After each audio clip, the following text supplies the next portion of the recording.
Subscribe कीजिए हमारे channel को और दबाइए बेल आइकॉन सबसे पहले हमारे वीडियो को देखने के लिए। Hello students, welcome to my channel. इस वीडियो में हम लोग देखेंगे कि आनुवंशिकता और जैव विकास चैप्टर से एग्ज़ाम में कितने क्वेश्चन पूछे जाते हैं। मुख्य रूप से अगर देखेंगे तो 6 से 8 मार्क्स का क्वेश्चन इस चैप्टर से पूछा जाता है, जिसमें से एक 5 मार्क्स का हो सकता है, एक 2 मार्क्स का और एक 1 मार्क्स का, या फिर ऐसा भी हो सकता है कि 3-3 मार्क्स के 2 होते हैं और 2 जो है वो ऑब्जेक्टिव मतलब कि 1 नंबर के 1 मार्क्स के हो सकते हैं। तो एग्ज़ाम की दृष्टि से देखें तो ये बहुत ही इम्पोर्टेंट चैप्टर है, क्योंकि ये लगभग 8 मार्क्स जो है कैरी कर सकता है। हम लोग देखते हैं कि इस चैप्टर से ऑब्जेक्टिव जो है कितने जो है इम्पोर्टेंट, उसको थोड़ा सा देख लेते हैं। तो सबसे पहला जो है ऑब्जेक्टिव है, प्राकृतिक चयन का सिद्धांत किसने दिया था? Option A Lamarck, option B अरस्तु, ऑप्शन सी डार्विन और ऑप्शन डी स्पेंसर। जवाब क्या है?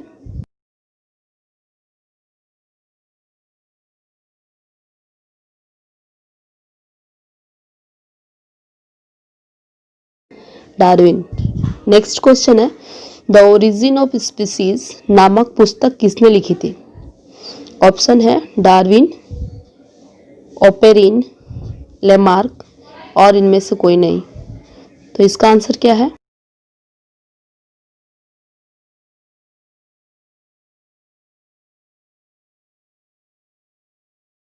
डार्विन। आगे चलते हैं। नेक्स्ट क्वेश्चन, अफ्रीकी मानव का सबसे निकटतम संबंध किससे है?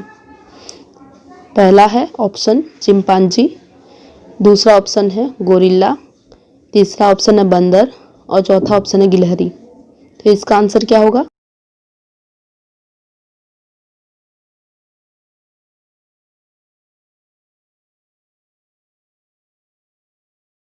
तो इसका आंसर चिंपांजी।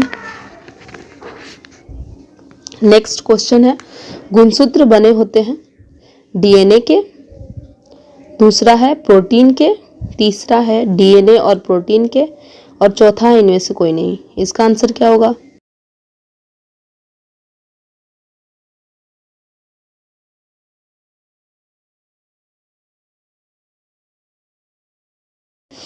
सी डीएनए तथा प्रोटीन के। पांचवा क्वेश्चन है, जीन शब्द किसने प्रस्तुत किया था? मेंडल ने, डार्विन ने, जॉनसन ने या लैमार्क ने? तो आंसर क्या होगा?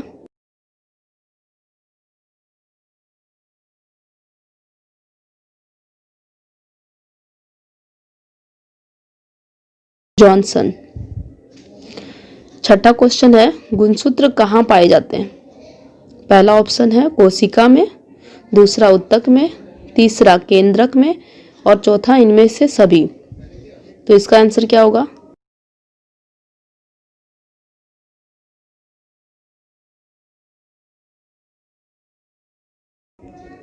इसका आंसर है केंद्रक।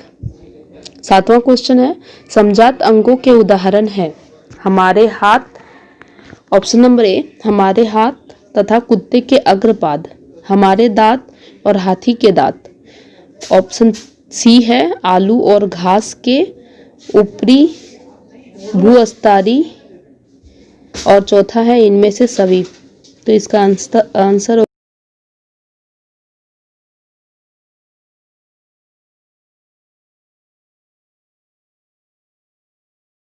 होगा हमारे हाथ और कुत्ते के अग्रपाद। आठवां क्वेश्चन है, जीवन उत्पत्ति के समय पृथ्वी का वातावरण कैसा था? ऑप्शन नंबर ए उपचारिक, ऑप्शन नंबर बी औपचारिक, ऑप्शन नंबर सी उपचारिक और औपचारिक, ऑप्शन नंबर सी इनमें से कोई नहीं। इसका आंसर है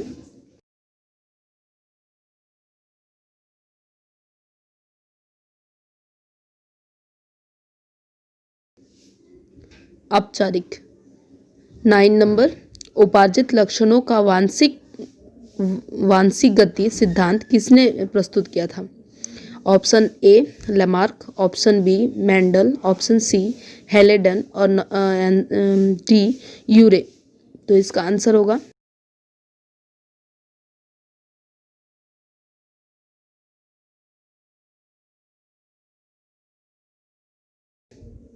लैमार्क। 10 नंबर क्वेश्चन है, मानव में ऑटोसोम की संख्या कितनी होती है?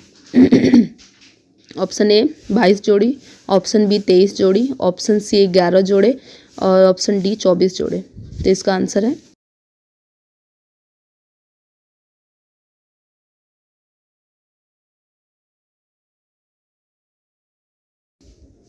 बाईस जोड़े।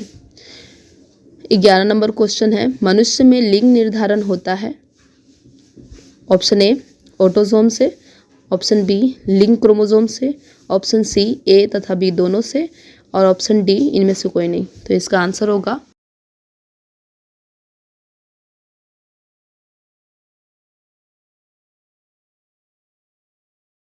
लिंग क्रोमोसोम। 12 नंबर का क्वेश्चन है, पुरुषों में कौन से लिंग गुणसूत्र पाए जाते हैं? ऑप्शन ए XY गुणसूत्र, ऑप्शन बी XX गुणसूत्र, ऑप्शन सी YX गुणसूत्र और ऑप्शन डी YY गुणसूत्र। तो इसका आंसर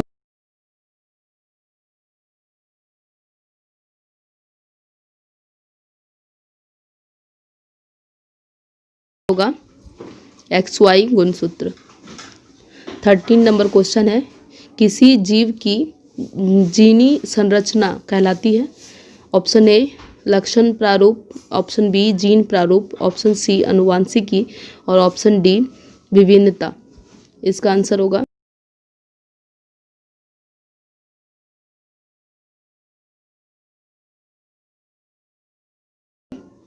जीन प्रारूप। 14 नंबर का क्वेश्चन है, निम्न में से कौन सा उभयलिंगी जंतु है? ऑप्शन ए मछली, ऑप्शन बी शेर, ऑप्शन सी केचुआ और ऑप्शन डी बकरी। तो इसका आंसर होगा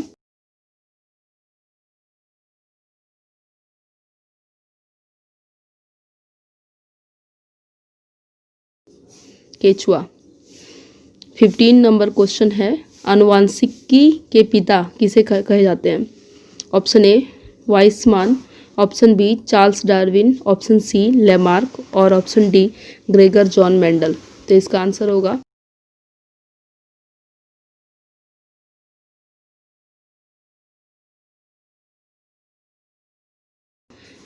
Gregor John Mendel. Next question है, समरूप अंग होते हैं कार्य में समान? ऑप्शन बी संरचना में समान, ऑप्शन सी संरचना और कार्य दोनों में समान और ऑप्शन डी उपयुक्त में से कोई नहीं। इसका आंसर होगा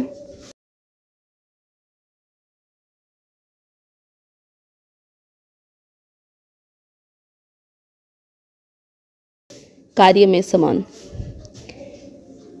नेक्स्ट क्वेश्चन है, मिलर और यूरो ने प्रयोग के दौरान किस पदार्थ का निर्माण हुआ था?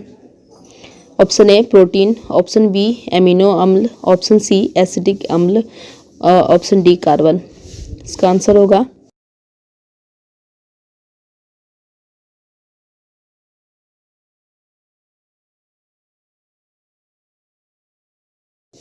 एमिनो अम्ल। 18 क्वेश्चन, उस जीवाश्म का नाम बताइए जिसमें रेप्टिलिया और एबीज के गुण पाए गए हैं। ऑप्शन ए राना कैलमिंटस, option B archaeopteryx, option C archaeoreptile, option D orchid. तो इसका आंसर होगा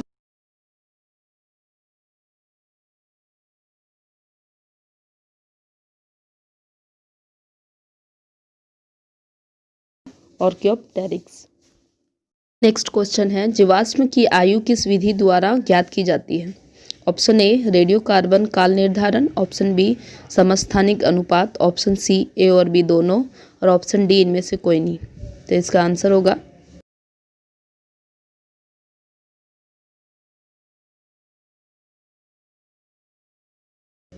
ऑप्शन सी ए और बी दोनों। 20 नंबर क्वेश्चन है, फिलोसॉफी जूलॉजिक के लेखक कौन हैं? Number 1 Charles Darwin, number 2 Lamarck, number 3 यूरे और नंबर 4 मिलर। तो इसका आंसर है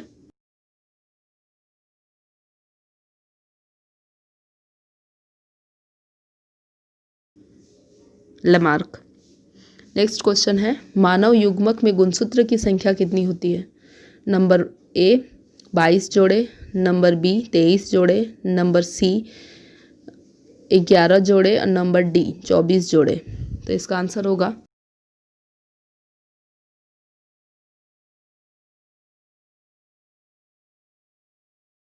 23 जोड़े। नेक्स्ट क्वेश्चन, मेंडल के एक संकरण प्रयोग में लक्षण प्रारूप अनुपात क्या था? Option A 1:2:1, option B 3:1, option C 9:7, option D 2:1। तो इसका आंसर होगा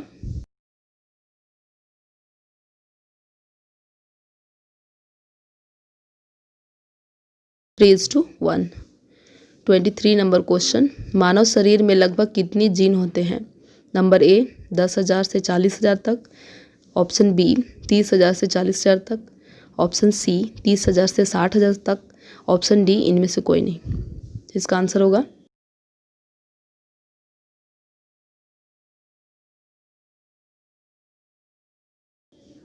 ऑप्शन बी 30,000 से 40,000 तक। 24 नंबर का क्वेश्चन है, जीन कहाँ स्थित होते हैं?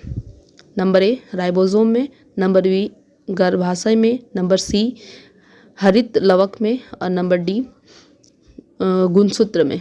तो इसका आंसर होगा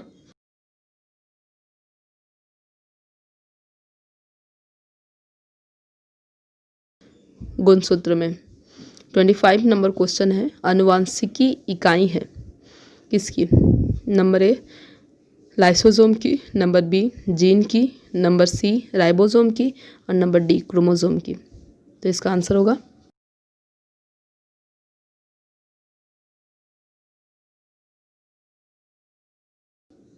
जीन। ठीक है, इसी तरह से ये ऑब्जेक्टिव जो एमसीक्यू क्वेश्चन है वो समाप्त होता है। अब जान लेते हैं कि क्या क्या इसमें से इम्पोर्टेंट क्वेश्चन जो है वो लॉन्ग क्वेश्चन के रूप में आ सकते हैं। तो सबसे मोस्ट इम्पोर्टेंट जो क्वेश्चन है वो है, मानव में बच्चे का लिंग निर्धारण कैसे होता है, जो कि हम लोग पढ़े हैं। नेक्स्ट क्वेश्चन, बाघों की संख्या में कमी आनुवांशिकता दृष्टिकोण से चिंता का विषय है, क्यों? ये क्वेश्चन बार बार पूछा जा चुका है, इसीलिए ये इम्पोर्टेंट क्वेश्चन है। एक एकल जीव द्वारा उपार्जित लक्षण सामान्यतः अगली पीढ़ी में वंशानुगत नहीं होते हैं, क्यों? ये क्वेश्चन भी बहुत इंपॉर्टेंट क्वेश्चन है। नेक्स्ट क्वेश्चन है, अलैंगिक जनन की अपेक्षा लैंगिक जनन द्वारा उत्पन्न विभिन्नताएं अधिक अस्थायी होती है, क्यों? ये भी क्वेश्चन पूछा हुआ क्वेश्चन है, बहुत ही इंपॉर्टेंट क्वेश्चन है। नेक्स्ट क्वेश्चन है, जीवों के विकास में डीएनए की क्या भूमिका है? और एक बहुत ही इम्पॉर्टेंट है, जो कि मेंडल के 2 लॉ हैं, उन दोनों लॉ में से कोई भी लॉ के बारे में पूछा जा सकता है, क्योंकि वो दोनों ही लॉ जो है वो बहुत ही इम्पॉर्टेंट है, तो उसको हम लोगों को अच्छे से कर लेना है। Thank you.